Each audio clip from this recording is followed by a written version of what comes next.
What is going on, boys and girls, ladies and gentlemen? The ACMJ's Gamer here. Today we're here to talk about the Assassin's Creed 4 Black Flag Remake. And yes, I know we've had some rumors over the past couple of years about this coming out.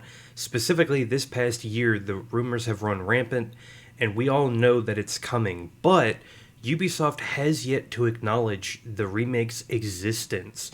And so today, we have a couple of rumors that were released Tuesday by this man for Joe Video Magazine. The only problem is this is all in French, so people have already translated this, and they went over to X, and this is all the major information that came from that video. So, first, we have the remake removes the modern day and replaces them with more content in Edward's pirate era, a few extra hours compared to the original. So this is very interesting because one wouldn't think Ubisoft would be so stupid to actually remove the modern day segments, but we'll see where this leaves us. Keep in mind that the sources this information is coming from is all anonymous, and Ubisoft has declined to comment on anything that has come out. So moving on, the gameplay, this is one of the big focal points of any game, rather, and really, you'll see why it's kind of a big deal when we get into it. Gameplay will shift closer to the RPG style of newer AC games, with loot and gear stats for Edward, inventory systems, combat leaning toward the RPG style rather than the choreographed combat of the original. This is a big chunk that a lot of people aren't really talking about. Or at least, I mean, the fans are, but the news media outlets are all more focused on the modern day. And while I agree that that's an important aspect, Ubisoft didn't have to do any of this. They could have just upscaled the graphics and called it a day and charged $60. And I appreciate some of the other stuff that we'll talk about in a second, but completely fundamentally changing the combat, I'm not sure if that's a place they should have gone. So, with that being said, let's move on into some of the good stuff. No loading screens when moving between ship and land. I would assume that would also mean there's not going to be a loading screen when doing ship-to-ship combat, so that's a good thing. The map is not bigger, but the islands will be filled with more activities and side content. That's a good thing. You had some islands that would have one or two things, being like an animus fragment and a chest. So it'll be interesting to see what other activities they add to those islands to make it worth visiting. So we'll find out. The game, or the remake, is expected to include cut content from the original, like parts of Mary Reed's storyline that were dropped in 2013. I said remake, I meant remaster. So that'll be interesting. I guess they were still developing parts of Mary Reed's storyline, and I think they might have just run out of time and they decided to cut those extra missions. Apparently, it is not the same big-budget remake level as Resident Evil 2 or Silent Hill 2, but more faithful reimagining with updates. It uses Ubisoft's new Anvil pipeline engine, which is the same engine that they used for Shadows. The release window currently targeted for early 2026, likely March, though some sources think it could slip to late 2026. They are reusing some assets from Skull and Bones to cut costs, but it won't be obvious to players. So, like I said, all of this, a majority of this is good. Ubisoft didn't have to do any of this. They could have literally upscaled the graphics and called it a day. But they're moving it over to the new engine. They're reusing more modern assets, I would hope, from Skull and Bones. Allegedly, I believe the remaster was supposed to come out earlier this year, but then Shadows got delayed back to February, so that kind of kicked a lot of things further back.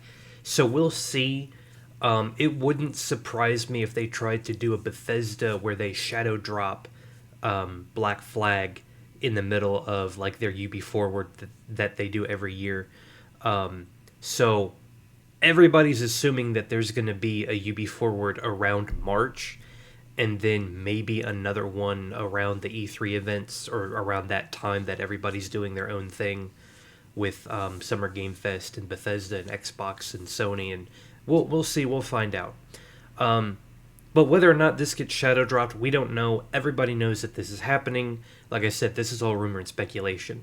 But the two biggest things about this are, one, that they're just going to straight up cut out the modern day, and two, that they're going to add RPG style combat. Now, if you know me, if you know this channel, I personally do not care for the combat of, well, the combat portion of Naue that isn't stealth, and I don't care for the combat that's for Yasuke, and I don't care for the combat in Odyssey or Valhalla. I just don't like the RPG active abilities. It just doesn't work for me in a single player game that isn't supposed to be a full-fledged RPG. And those games aren't even Assassin's Creed games anyways, because you don't play as an assassin. Besides Shadows, you do play as an assassin. But Valhalla and Odyssey, they're just waste of time. And so is Shadows to be. Yes, you play as Assassin Shadows, but there's nothing that really adds to the bigger story. There's nothing that pushes the modern day. There's nothing that gives us a reason to play the game, which used to be the modern day, but now they've kind of taken it out, and they've made it more of a simulation that doesn't really work with the franchise how it's supposed to. So anyways, with that being said, I don't like the RPG mechanics. I don't think I'm going to be purchasing Black Flag specifically for that reason, because the combat, everybody really liked the combat. There are some people that are like, oh, I prefer the hitbox RPG style. Not with this older type of game, not with the pirate game. If I wanted to play an RPG version of Black Flag, I would have gone and played Skull and Bones. Like, come on. I will definitely be watching out for more information to see if all of this is true, if all of it is, some of it is debunked or whatever. But the gameplay is a big thing for me, and not really enjoying the most recent entries in Assassin's Creed, this is the wrong direction for them to go in. Like I said, if they had done all of this, if they had upscaled the graphics, if they had done everything except touch the story by excluding the modern day, and if they had done everything except touch the combat, this would have been an easy dub. But now, because they've done this, it's got the internet talking about it, and not all of it is positive. So with that being said, we'll see where this goes. I'm not going to be a day one pre-order person. I want to see specifically the combat and where the RPG mechanics are. If they're not too bad, we'll see.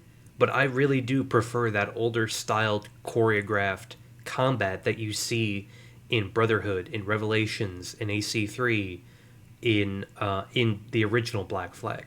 So with that being said, I'll see you guys in the next video. I don't know what that'll be. The last one was 007. The next one will probably be some form of an update on Crimson Desert. I don't know. The end of the year is winding down, and we have the Game of the Year awards show coming up in December. And currently, for me at least, it's going to be KCD 2. That's my personal Game of the Year. I don't think it's going to win at the Game of the Year awards, but we'll find out. Thank you guys for watching. I'll see you guys next time. Peace.